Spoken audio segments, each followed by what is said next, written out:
कहानी की शुरुआत में हमें फ्यूचर का वक्त दिखाया जाता है, जहां एक अनजान वायरस के कारण मनुष्यों की पॉपुलेशन 2 मिलियन से भी कम रह जाती है और इस वायरस के होने से सभी लोगों की देखने की शक्ति जा चुकी है। और जब भी किसी के यहाँ बच्चे का जन्म होता है तो वो भी देख नहीं पाता। और इतना समय गुजर जाने के बाद टेक्नोलॉजी की दुनिया बहुत पीछे रह चुकी होती है, जिसके कारण लोग आदिवासियों की जिंदगी गुजारते हैं। देखने की शक्ति को इस वक्त सिर्फ एक अंधविश्वास और मिथ समझा जाता था और देखने की शक्ति के बारे में बात करने वाले और इस शक्ति के साथ पैदा होने वाले व्यक्तियों को भी जिंदा जला दिया जाता था। अंधे होने के कारण कुछ व्यक्तियों की बाकी सेंस बहुत तेज हो जाती है, जिसकी हेल्प से वो कबीले वालों को रास्ता दिखाते हैं और आने वाले वक्त और मौसम की भविष्यवाणी भी करते हैं। इसके बाद हमें सीरीज में कैंजुआ नामी सिटी दिखाया जाता है, जिसे क्वीन रन करती है, जिसका नाम कैन होता है। इसकी एक आर्मी होती है जिसे विच फाइंडर आर्मी कहते हैं। क्वीन बहुत ही ज्यादा धार्मिक होती है और देखने की शक्ति के बारे में बात करने वालों को बहुत ही जानलेवा तरीके से मार देती है और वही सब पर हुकूमत चलाती है। विच फाइंडर आर्मी का काम ऐसे व्यक्तियों को ढूंढ कर लाना होता है जो देख सकते हैं।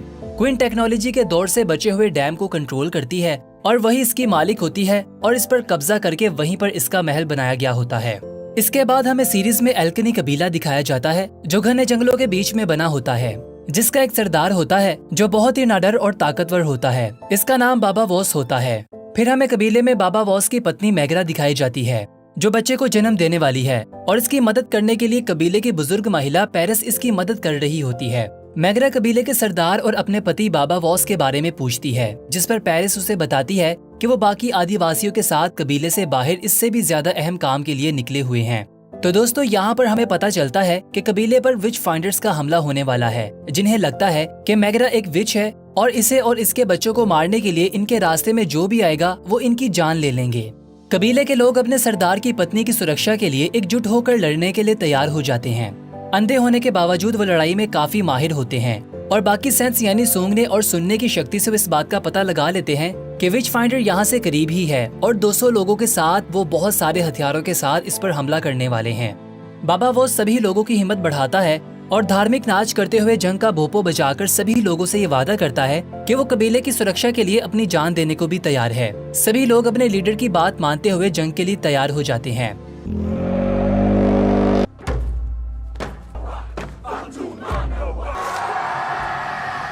उधर विच फाइंडर का जनरल कबीले के एक व्यक्ति बैक्स को अपने कब्जे में कर लेता है। बैक्स, जो कि बाबा वॉस को बिल्कुल भी पसंद नहीं करता, क्योंकि बाबा वॉस के हुक्म को मानकर ही कबीले के लोगों ने बैक्स की फैमिली की जान ली थी। अब इससे बदला लेने के कारण वो दुश्मनों की मदद करता है और इन्हें एक ब्रेसलेट देता है, जिससे पढ़कर इन्हें ये जानकारी मिलती है कि मैगरा के बच्चों का असली बाप वॉस नहीं बल्कि कोई दूसरा व्यक्ति जर्ला मेडल है। ये नाम पढ़ते ही जनरल काफी ज्यादा शॉक्ड हो जाता है, क्योंकि वो जानता है कि जर्ला ही वो एक व्यक्ति है जो अपनी आंखों से देख सकता है और जनरल इसकी खोज में काफी अरसे से लगा हुआ था। अब मैगरा तक पहुंचकर वो जर्ला तक भी पहुंच सकेगा। इस बात का अंदाजा होते ही जनरल काफी ज्यादा एक्साइटेड दिखाई देता है, क्योंकि क्वीन के ऑर्डर का पालन करके इससे बहुत फायदा मिल सकता है। जनरल बैक्स को टॉर्चर करके इससे इसके कबीले के लोगों की प्रोटेक्शन का प्लान पूछता है। दूसरी ओर मैगरा एक बच्चे को जन्म देती है, लेकिन तभी से ये रियलाइज होता है कि इसके पेट में एक और बच्चा है। ये जानते ही पेरिस मैगरा का सी सेक्शन करती है और तभी इसे ये गुड न्यूज मिलती है कि वो एक लड़के और एक लड़की की माँ बन चुकी है। उधर हमें पत्थरों से बनी एक बहुत बड़ी दीवार दिखाई जाती है, जिसके पीछे से विच फाइंडर के लोग कबीले के लोगों पर हमला करने के लिए तैयार होते हैं।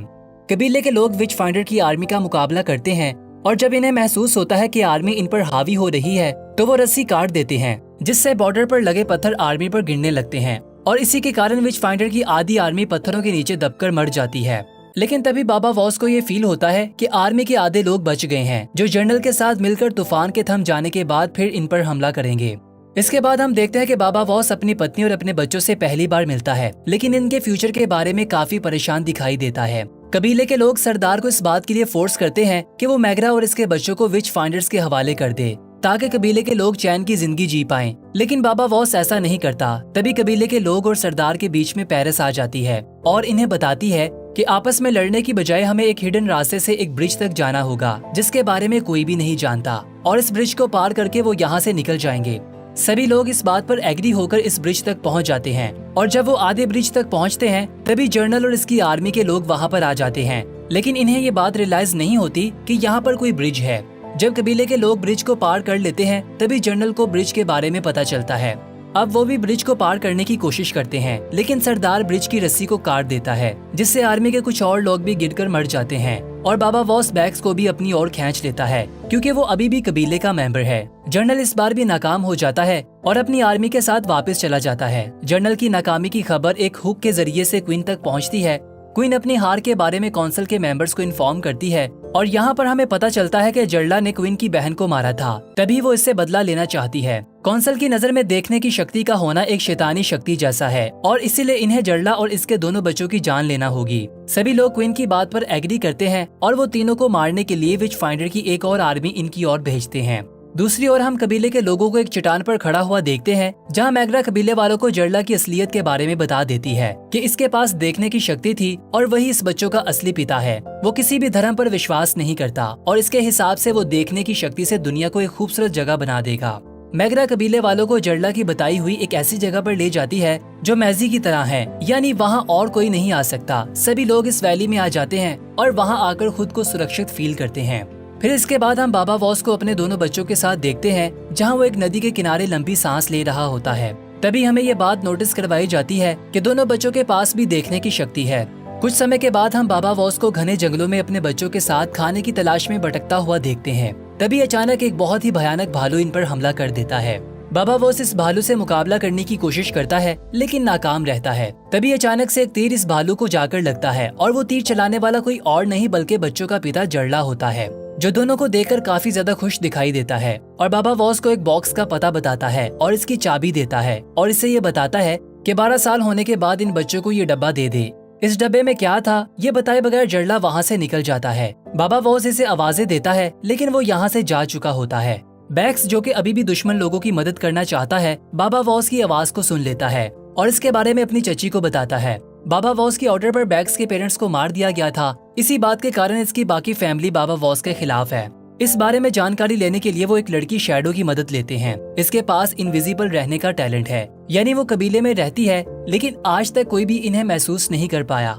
दूसरी ओर हम बाबा वॉस और मैग्रा को देखते हैं, जो इस बॉक्स को ओपन करके ये महसूस करते हैं कि इसमें पुरानी टेक्नोलॉजी और पुराने लोगों की जिंदगी के बारे में जानकारी है, जिसे पढ़कर इनके बच्चे एक दिन नए सफर पर निकलेंगे और दुनिया में न्यू वर्ल्ड ऑर्डर की शुरुआत करेंगे। मैग्रा को ये आइडिया पसंद नहीं आता और वो इस बॉक्स को जमीन में दफन करने को कहती है और अपने बच्चों को भी इस बॉक्स से दूर रहने को कहती है।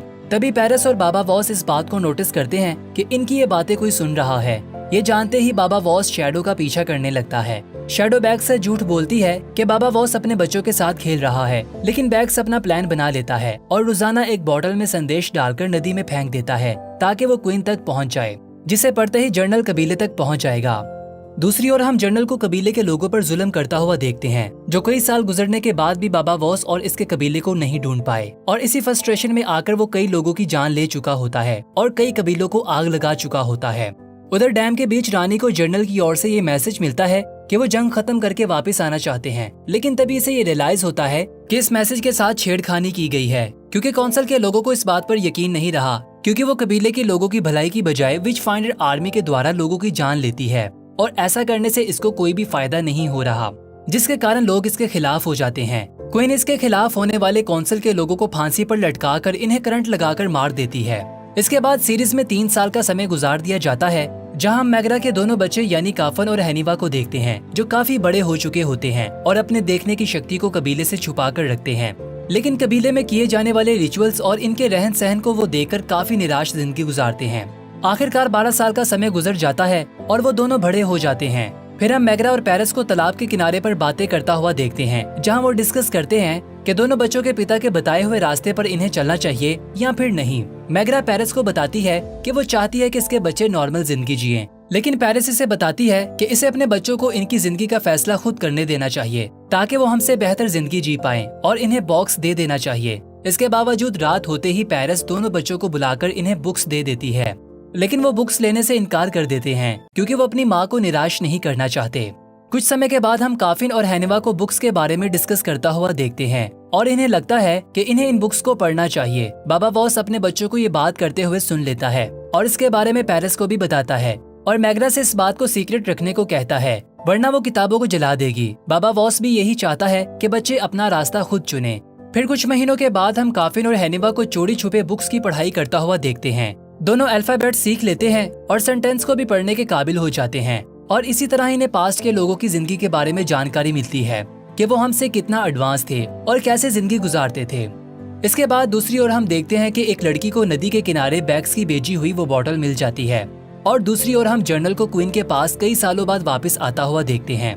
वो आते ही क्वीन के आगे झुक जाता है और इसे बताता है कि वो हजारों घोड़ों, कई किलो गंदम और बहुत सारा जरूरी सामान लेकर वापस आया है, लेकिन वो जर्ला को नहीं ढूंढ पाया। जर्नल ये जानता है कि इसे मौत की सजा सुनाई जाएगी, लेकिन वो क्वीन को अपनी आखिरी इच्छा बताता है कि मरने के बाद वो वॉरियर के नाम से याद किया जाए। क्वीन इस बात पर एग्री हो जाती है और जर्नल को डैम से कूद जाने को कहती है। जर्नल डैम से कूदने ही वाला होता है कि क्वीन के पास बैग्स की बेची हुई इस बॉटल का संदेश आ जाता है, जिससे क्वीन को दोनों बच्चों और कबीले की हिडन प्लेस के बारे में पता चलता है। क्वीन जर्नल को रोक लेती है और इतने सालों बाद अपनी कामना पूरे होने पर वो जर्नल को गले लगाकर इमोशनल हो जाती है।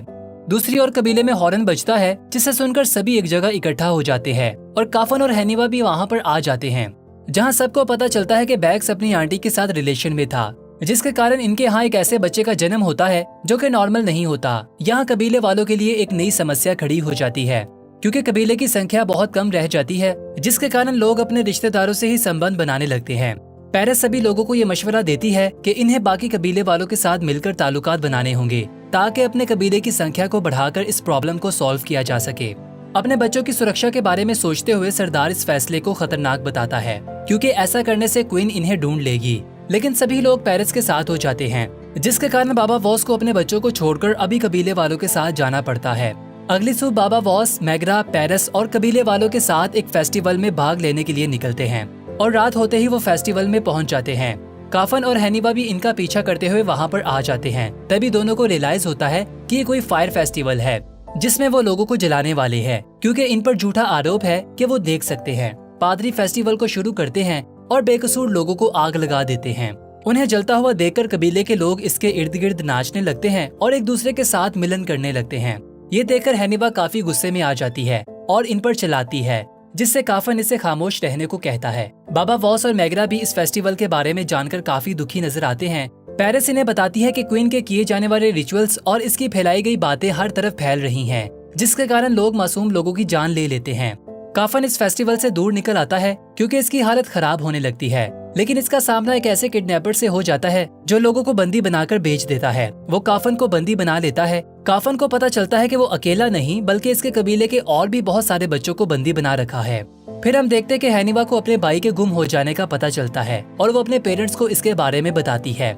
सभी लोग ये जानते ही काफन की तलाश में निकलते हैं। दूसरी ओर किडनैपर एक अनजान रास्ते से सभी लोगों को एक नए टाउन में ले आता है, जहां लाते ही वो इन सब के मुंह को अनटाई कर देता है। दूसरी ओर सभी लोग इस रास्ते पर पहुंच जाते हैं जहां से वो किडनैपर इन्हें लेकर गुजरा था, क्योंकि वहां पर आग लगी हुई होती है। तभी हैनवा वहां कुछ लिखा हुआ नोटिस करती है, जो काफन ने लिखा होता है कि वो जिंदा है और इस रास्ते को फॉलो करे। वो सबको इस क्लू के बारे में बताती है, लेकिन मैग्रा ये बात जानकर काफी हैरान होती है और बहुत ज्यादा नाराज हो जाती है कि इनके बच्चों को पढ़ना लिखना आता है। इसका मतलब इन्होंने अपने जीवन का बहुत बड़ा हिस्सा इनसे छुपा कर रखा था। लेकिन हैनिवा उसे बताती है कि वो अपने असली फादर के रास्ते पर चलना चाहती है। इस वक्त सभी लोगों के लिए काफन को ढूंढना ज्यादा अहम था, इसीलिए वो वापस अपने मिशन पर ध्यान देते हैं। थोड़ी देर बाद ये ग्रुप इस टाउन पर पहुंच जाता है जहां पर किडनैपर्स ने सभी को बंदी बनाकर रखा था। बाबा वो सभी लोगों को यहाँ पर रुकने को कहता है कि वो अकेला ही इस मिशन पर जाएगा। हैनिवा साथ देना चाहती है, लेकिन बाबा वॉस इसे रोक देते हैं, क्योंकि वो अपनी बेटी को अपना वो रूप नहीं दिखाना चाहते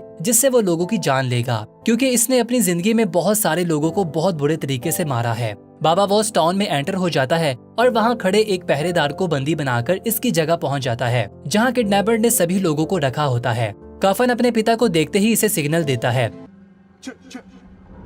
और इसके बाद बाबा वॉस एक बीस्ट में बदल जाता है, यानी वो बहुत ही जानलेवा तरीके से एक एक करके सभी लोगों की जान लेने लगता है। बाबा वॉस का ये रूप देखकर इसका बेटा भी अपने पिता को एक पल के लिए नहीं पहचानता। इसके बाद आखिर में बाबा वॉस ग्रुप के मेन लीडर पर हमला करता है और आखिर में अपनी तलवार इसके गले में घुसाकर इसकी जान ले लेता है। अपने बेटे काफन को वापस पाकर मैग्रा इसे गले लगाती है, लेकिन तभी उसे वो बात याद आ जाती है कि इसके बच्चों ने इससे झूठ बोला। कबीले में वापस पहुंचते ही हैनवा और काफन अपनी माँ को बताते हैं कि इन्हें एक न एक दिन अपने पिता के बताए हुए रास्ते पर चलना ही था। इस बार मैग्रा अपने बच्चों को स्वीकार कर लेती है और इन्हें गले लगाती है और बताती है कि वो हमेशा कबीले के मेंबर्स रहेंगे, चाहे वो कहीं भी चले जाएं। उधर बाहर बाबा वॉस को कुत्तों के भौंकने की आवाजें आती है जिसे सुनकर इसे ये रियलाइज होता है कि जर्नल और इसकी आर्मी मैगरा और इसके बच्चों को लेने के लिए कबीले पर हमला करने वाले हैं। जर्नल कबीले के लोगों के करीब पहुंच जाता है और सभी लोगों को अपने कब्जे में कर लेता है। काफन बड़ी चालाकी से बैग्स को बंदी बनाकर अपनी फैमिली को वहां से चोरी छुपे निकालने में कामयाब हो जाता है और सरदार बाबा वॉस अपनी फैमिली के साथ कबीले से अपनी राहें जुदा कर लेता है। लेकिन इनके साथ शैडो भी जाना चाहती है और अपनी माँ से वादा लेकर इनके साथ निकल पड़ती है। बैग्स ने इनके साथ जो कुछ किया, हेनवा इसके कारण बैग्स की जान लेना चाहती है, लेकिन काफन ऐसा करने की बजाय उसे आजाद कर देता है, उसे ये रियलाइज करवाने के लिए कि इसके असल दुश्मन हम नहीं बल्कि जर्नल और क्वीन है। लेकिन इसके बावजूद बैग्स कबीले में वापस जाकर जर्नल को बाबा वॉस और इसकी फैमिली के भाग जाने के बारे में बता देता है, जिसके सुनते ही जर्नल कबीले वालों के सामने एक घोषणा करता है कि जब तक वो काफन और हेनवा को इसके हवाले नहीं कर देते, सारे का सारा कबीला विचेस यानी मॉन्स्टर समझा जाएगा और इन्हें सजा दी जाएगी। दूसरी ओर बाबा वॉस की फैमिली नदी के किनारे पहुंच जाते हैं, जहां पर इसने कई साल मेहनत करके एक बोट बनाई होती है, जिसमें सभी लोग बैठ जाते हैं। तभी वहां पर जर्नल और इसकी आर्मी के लोग पहुंच जाते हैं। जर्नल जर्ला के बच्चों के इतने करीब पहुंचने के बावजूद भी इन्हें पकड़ नहीं पाता, लेकिन ये सोचकर वो हार नहीं मानता और अपनी आर्मी को पानी के अंदर जाने को कहता है, जिनमें से एक व्यक्ति बोट तक आ जाता है। बाबा वॉस इसकी जान ले लेता है, जिससे आर्मी के लोगों को इनकी लोकेशन का पता चल जाता है और इसके बाद वो एक एक करके बोट पर हमला कर देते हैं। इस लड़ाई के बीच हेनवा बैग्स को तीर से निशाना लगाकर मार देती है, जिससे बैग्स जख्मी हो जाता है। लेकिन जर्नल गुस्से में आकर इसी तीर की मदद से बैग्स की जान ले लेता है और कश्ती इस तालाब और जर्नल से काफी दूर निकल जाती है। इसके बाद जर्नल कबीले के लोगों की जान लेने का फैसला करता है और उधर बोट में बैठी पेरिस सभी लोगों को जर्ला का दिया हुआ मैप दिखाती है, जिसके अनुसार इनके पास दो ऑप्शंस है, या तो वो इस नक्शे को फॉलो करेंगे या वो जंगल से होते हुए एक सेफ जगह पर पहुंच जाएंगे। सभी लोग वोट करते हैं, जिसमें वो मैप को फॉलो करने पर एग्री हो जाते हैं, लेकिन मैगरा इस बात पर एग्री नहीं होती और यहाँ पर कोई भी मैगरा की बात नहीं सुनता। दूसरी ओर क्वीन के पास कौंसल में सभी लोगों को बाबा वॉस के फिर से बच निकलने की खबर मिल जाती है। सभी लोग क्वीन के खिलाफ हो जाते हैं, क्योंकि वो किंगडम के बारे में सोचने की बजाय धर्म के नाम पर लोगों की जान ले रही होती है। क्वीन ये बात भी रिवील कर देती है कि वो जर्ला से प्रेम करती थी, लेकिन इसने इसे कभी भी भाव नहीं दिया था। कौंसल के लोग क्वीन पर आरोप लगाते हैं कि वो जज्बात में फैसला करके किंगडम का बहुत ज्यादा नुकसान कर रही है। ये सुनते ही वो वहाँ से चली जाती है, लेकिन बाद में अपने खिलाफ होने वाले कौंसल मेंबर्स को वो मौत के घाट उतार देती है। उधर ग्रुप की आंखें खुलती हैं और इन्हें रियलाइज होता है कि इनका सभी सामान खो चुका है। इस सामान में वो पोटली भी शामिल है जो मैगरा के पास थी, जो इसने अपने बच्चों को देने के लिए छुपाई होती है। वो इधर उधर ढूंढने की कोशिश करते हैं, लेकिन इन्हें कुछ भी नहीं मिलता। तभी काफन को दूर से एक व्यक्ति इनकी तरफ बढ़ता हुआ दिखाई देता है। दूसरी ओर क्वीन को इसकी असिस्टेंट बताती है कि सारी किंगडम इसके खिलाफ हो गई है और जल्द ही वो इसे तख्त से उतारने वाले हैं और इसे इसके किए की सजा भी मिलेगी। ये जानते ही क्वीन के दिल में बदला लेने की आग जाग जाती है और वो डैम को बंद कर देती है, जिससे पूरा डैम टूटने लगता है। क्वीन अपनी असिस्टेंट के साथ एक बुगी में बैठकर वहाँ से निकल जाती है और डैम टूटने से पूरी रियासत डूब जाती है और यहीं पर सीजन का एंड हो जाता है। अगर आप मूवी का दूसरा पार्ट देखना चाहते हैं तो कमेंट बॉक्स में जरूर बताइएगा। मिलते हैं आपसे इसके नेक्स्ट पार्ट के साथ, तब तक के लिए बाय बाय।